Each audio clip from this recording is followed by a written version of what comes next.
በኦፕሬሽን የሚወለዱ ህጻናት በአለርጂ የመጋለጥ እድላቸው ከፍተኛ እንደሆነ ያውቃሉ? ዶክተር ሽመልስ ንጉሴ ይባላሉ። ቆዳና አባላዘር ኮንሰልታንት ስፔሻሊስት ሐኪም ነኝ። ዛሬ የምንወያይበት ርዕስ በህጻናት ላይ ስለሚከሰት አለርጂ ወይም ደግሞ ሊፖዳስም ይባላል።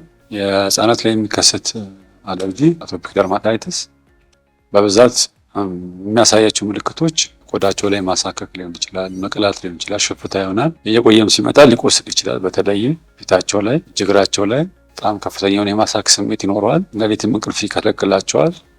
በብዛት ወላጆች በዚህ ምክንያት ለሚከሰት ችግር ዋነኛ ምክንያቶችን ይጠይቃሉ ሐኪሞችን እና በዋነኛነት ጥናቶች እንደሚያሳዩት ህጻናት እስከ 6 ወር የእናት ጡት መጥባት ነው ያለባቸው። ነገር ግን ከዛ በፊት ሌሎች ምግቦችን ለምሳሌ የታሸጉ ወተት ሊሆን ይችላል፣ የላም ወተት፣ እነዚህን መመገብ ለአለርጂ የመጋለጥ እድላቸው ከፍተኛ ነው። ከዚህ በተጨማሪ ደግሞ ጥናቶች እንደሚያሳዩት ከሆነ የቫይታሚን ዲ እጥረት ካለም የአለርጂ የመጋለጥ ሁኔታዎች በከፍተኛ ደረጃ ይኖራል።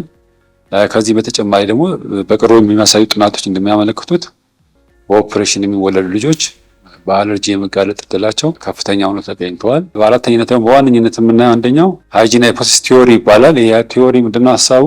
ብዙ ጊዜ በአለርጂ የሚጠቁ ህጻናት ኢሚዩን ሲስተማቸው ወይ ደግሞ የበሽታ መከላከል ሁኔታቸው ሴንሲቲቭ ነው ማለት በቀላሉ ለተለያዩ ነገሮች ሰውነታቸው ወይም የበሽታ መከላከል ሴላቸው ይቆጣል ማለት ነው። ያ ማለት ጥሩ የሆነ የበሽታ የመከላከል አቅማቸው ከሌሎች ሰዎች ጋር ሲታይ ከጤነኛ ሰዎች ጋር ትንሽ ቀነስ ያለ ነው ማለት ነው። አመሰግናለሁ።